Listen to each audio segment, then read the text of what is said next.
오늘 본문은 하란을 향해 가고 있는 야곱과 그에게 임한 하나님의 언약을 말씀하고 있습니다.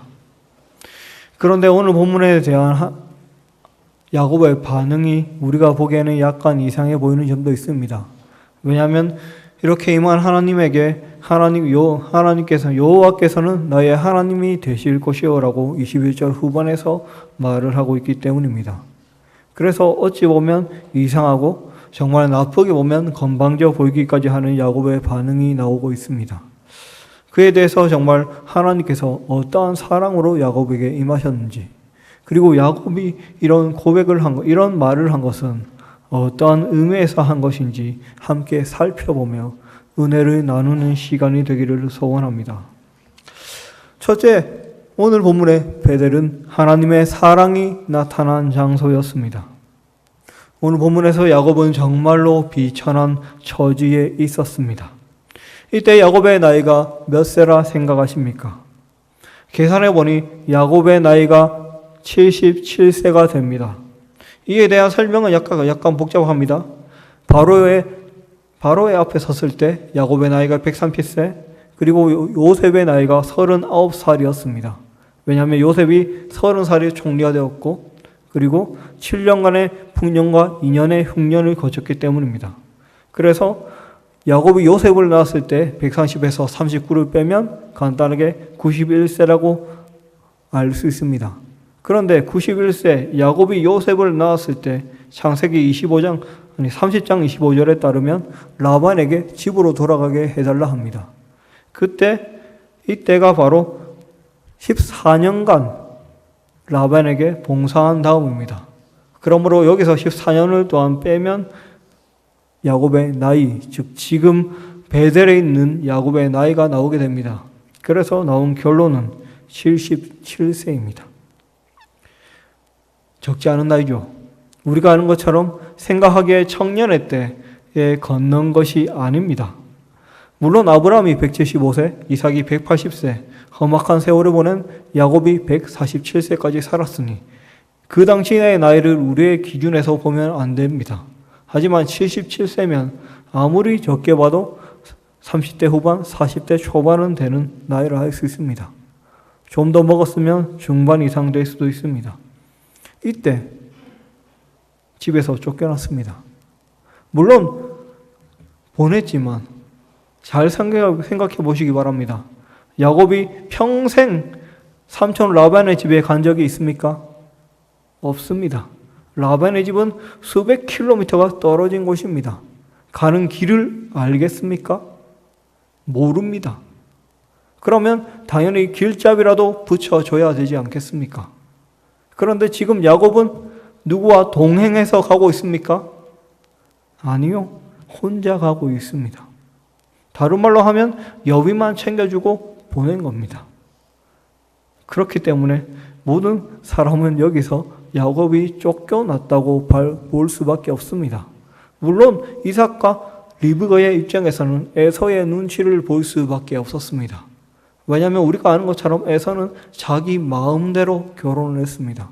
그 시대에 부모가 짝지어 준 것도 아닌 이스마엘조차 어머니가 짝을 지어줬습니다. 그런데 부모가 짝지어 준 것도 아닌 그 자기 마음대로 가서 가나안 여인을 취했다는 것 자체가 에서 자체가 어머니 아버지의 생각도 안 하고 자기 마음대로 행했다는 것을 말해주고 있습니다. 이런 에서이기 때문에 정말로 야곱을 죽일 수도 있다는 위기감이 들었을 것입니다. 그래서 이삭과 리브가는 정말 야곱에게 챙겨줄 수 있는 것조차 챙겨주지 못하고 쫓아보내듯이 야곱을 보낼 수밖에 없었습니다. 그래서 야곱은 베개로 삼을 만한 물품이 없어서 돌을 베고 자고 있습니다. 우리가 아무리 베개로 삼을 것이 없어도 돌을 베고 잡니까? 뭔가 어떻게든 해서든 어디에 수건을 감더라도 조금은 편하게 해서 잠을 자는 것이 당연한 것입니다. 지금 야곱에게는 수건으로 삼을 만한 전조가리도 없었다는 것을 말해주고 있습니다. 정말 비참한 처지입니다. 더욱이 그가 자고 있는 곳은 어디입니까? 우리에게는 물론 베델로 정말 잘 알려진 곳입니다.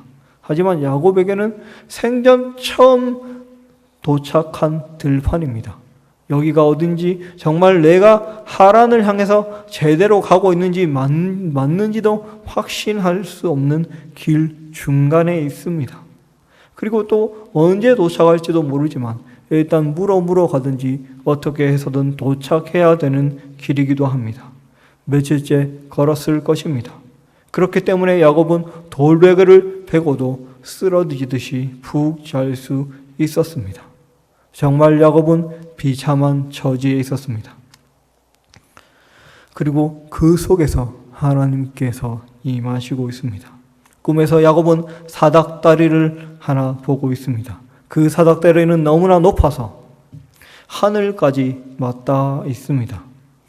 그런데 이것을 사닥다리라고 번역하고 있는데, 요즘 학자들은 보통 계단이라는 표현을 선호합니다. 왜냐하면 이 사닥다리라는 말 뜻 자체가 높은 곳을 오를 때 쓰는 계단 형상의 무엇이라는 뜻을 갖고 있고, 또 형사들이 오르락 내리락 하는데 사다리를 타고 오르락 내리락 동시에 하는 것도 이상하게 생각되고, 또한 야곱이 보고 들은 것도 사다리가 아닌 다른 것이 있기 때문입니다.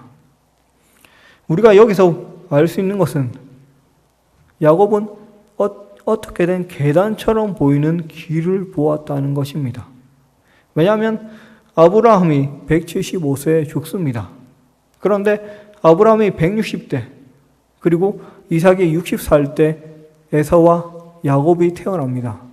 이것은 15년간 아브라함과 야곱이 함께 있을 수 있는 시간이 있었다는 것을 의미합니다. 7, 8세 때부터 생각해도 할아버지가 손자에게 여러 가지 이야기를 해주기에는 충분한 시간입니다. 그리고 그 시절 아브라함의 고향 우르에는 지구랏이라고 부르는 커다란 피라미드 같은 제단이 있었습니다. 거기는 계단이 있는데 피라미드 끝까지 오를 수 있는 계단이 있고, 제사장들이 끝까지 올라서 신들에게 바치는 역할을 했습니다. 그래서 학자들은 아마 바벨탑이 이와 비슷한 모양으로 생겼을 것이라고 추측하기도 합니다. 그리고 아브라함은 그의 할아버지 그리고 그의 조상들에게 무엇에 대해 들었을 것입니까? 바벨탑에 대해 들었을 것입니다. 이런저런 이야기들을 손자에게 할아버지가 당연히 해주었을 것입니다. 그에 대해 모두 알고 있는 야곱입니다. 그리고 그런 야곱이 보았을 때 바로 저것이 할아버지 아브라함이 말했던 그것이구나라는 사실을 알았을 것입니다. 그렇게 야곱은 하나님의 집, 하늘의 문이라는 표현을 쓰고 있는 것입니다. 이것은 하나님께서 아브라함에게 들은 야곱에게 가장 알맞는 형태로 임하고 계신다는 것을 말해 주고 있습니다. 왜냐하면 지구라 자체가 제사할 때 쓰이는 것이기 때문입니다. 하나님과 사람이 만나는 장소이기 때문입니다. 동시에 이것은 하나님의 전능함을 보여주고 있는 것입니다. 왜냐하면 바벨탑은 정말 그 시대 모든 사람들이 모여서 쌓았지만 결국 무너졌습니다. 하지만 하나님께서는 언제든지 바벨탑 같은 것을 이 아무것도 없는 황량에 쌓을 수 있는 분이라는 사실을 보여주고 있습니다. 그리고 영광스러운 하나님, 바로 천사들의 수종을 받는 하나님임을 보여주고 있기 때문입니다. 가장 비천한 처지에 하나님께서는 가장 영광된 모습으로 나타나십니다. 그리고 야곱에게 말을 하고 있습니다. 그런데 13절에 그 위에서라고 번역된 말이 있습니다. 이 번역이 맞습니다. 틀린 것이 아닙니다. 하지만 이 번역은 그 옆에서라고 번역을 해도 틀리지 않습니다. 한마디로 야곱 옆에서라고 번역할 수도 있는 말입니다. 그래서 성경 여러 가지 곳에서는 그 옆에서나 아니면 그와 함께라고 번역할 때도 있습니다. 그렇다면 지금 하나님께서 어디 계십니까? 저 위에도 계시고 그 사다리 하늘 위에서 야곱을 내려보시고 계십니다. 동시에 지금 야곱의 곁에서 이야기하고 계신 것입니다. 바로 하나님께서는 지금 내가 있는 곳이 아무것도 없는 황야가 아닌 하나님 영광의 하나님께서 계시는 곳이다. 그리고 하늘과 땅이 만나는 곳이란 사실을 말해주고 있습니다. 그리고 지금 내 옆에 있는 것은 아무것도 없는 것이 아니라, 아무도 없이 나 홀로 가는 것이 아니라 내 옆에는 이 영광의 하나님, 전능하신 하나님이 함께 있다는 것을 인식시켜 주고 계십니다. 이것이 하나님의 사랑입니다. 하나님께서는 가장 비참하고 가장 절망스러운 순간에 야곱에게 임하셨습니다. 야곱이 물론 죄를 지었습니다. 하지만 그것은 바로 장자권, 다른 말로 하면 하나님의 축복을 탐내는 것이었습니다. 발목을 잡고 나와야 했고 77년간 아버지에게 무시당하고 형에게 억눌려야 했지만 그럼에도 불구하고 할아버지 아브라함에게서 들었던 그 하나님의 축복, 그 축복권을 탐낸 야곱이었습니다. 그 축복을 간절히 원한 야곱이었습니다. 하지만 하나님의 축복을 간절히 원한 결과로 그는 모든 것을 잃고 쫓겨나게 되었습니다. 그러나 그때 하나님께서 임하신 것입니다. 그리고 하나님께서 야곱 너와 함께함을, 그리고 너의 그 모든 것들이, 그 모든 선택들이 잘못이 아님을 보여주고 계신 것입니다. 왜냐하면 하나님께서는 야곱에게 잘못했다, 죄를 지었다라고 본문에서 질책하시지 않기 때문입니다. 오늘 본문 13절에는 이삭의 하나님이라고 말하고 있습니다. 아마 야곱은 이 표현을 듣는 순간 찔렸을 것입니다. 왜냐하면 지금 야곱은 자기 아버지 이삭을 속여서 축복을 받았기 때문에 쫓겨났습니다. 그런데 결국 축복을 주시는 분은 바로 하나님이기 때문에 결국 이삭을 속였다는 말은 하나님을 속였다는 뜻이 되기 때문입니다. 하지만 하나님은 그에 대해 아무런 질책을 하고 있지 않습니다. 비겁하게 에사에게 장자권을 뺏어올 때, 팥죽 한 그릇에 장자권을 뺏어올 때도 그 모든 일을 하나님은 결코 질책하지 않습니다. 반대로 하나님께서 함께 계심을 말을 하고 있는 것입니다. 오히려 그렇게 탐내고 갈망했던 하나님이 이제 너와 함께 한다는 것을 보여주고 있습니다. 바로 하나님께서는 이런 분이십니다.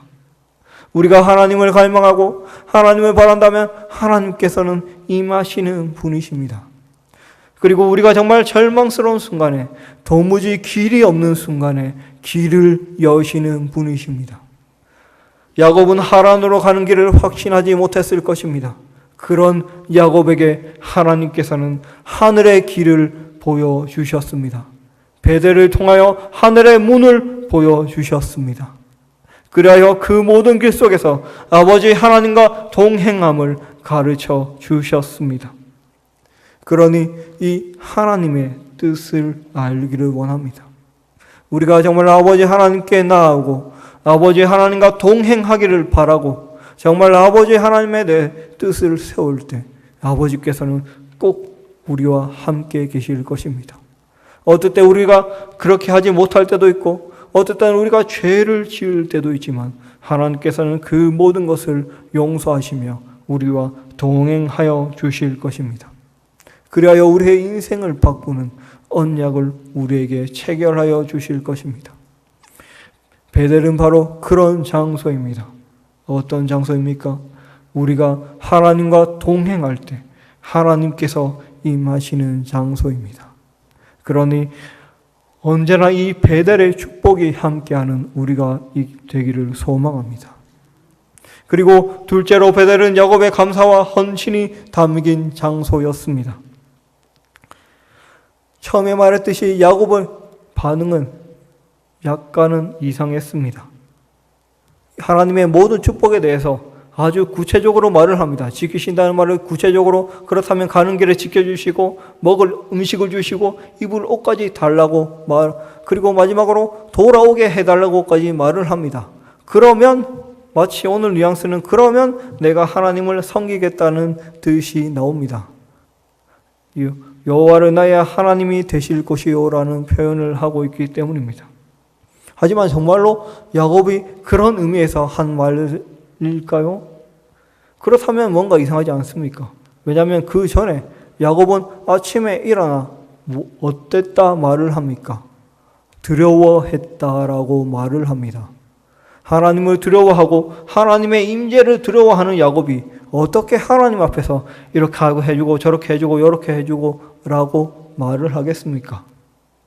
오히려 야곱은 자신의 처지를 알았기 때문에 하나님 앞에 이제 하나님께서는 여호와께서는 나의 하나님이시다라고 선포할 수가 없었던 것입니다. 야곱이 있던 것이라곤 베고 잤던 돌과 그리고 먹을 양식 중에 아버지 하나님께 바칠 것이라곤 기름 조금뿐이었습니다. 정말 아무것도 없습니다. 그렇기 때문에 야곱이 할 수 있는 것은 소원밖에 없었습니다. 하나님, 그렇다면 정말 이 절망스러운 저희지만 아무것도 없는 저희지만 하나님께서 저에게를 인도하신다면 그래서 제가 정말 먹을 양식과 입을 옷까지 걱정하지 않고 집으로 돌아가게 된다면 그때는 분명 하나님을 섬기겠습니다. 지금은 저는 하나님을 섬길 자격도 없는 아무것도 없는 자이지만 그때는 하나님께 경배드리며 저가 가진 것의 10분의 1을 드리겠습니다라는 신앙의 고백인 것입니다. 왜냐하면 이것은 또한 고대 봉신의 계약과 닮았기 때문입니다.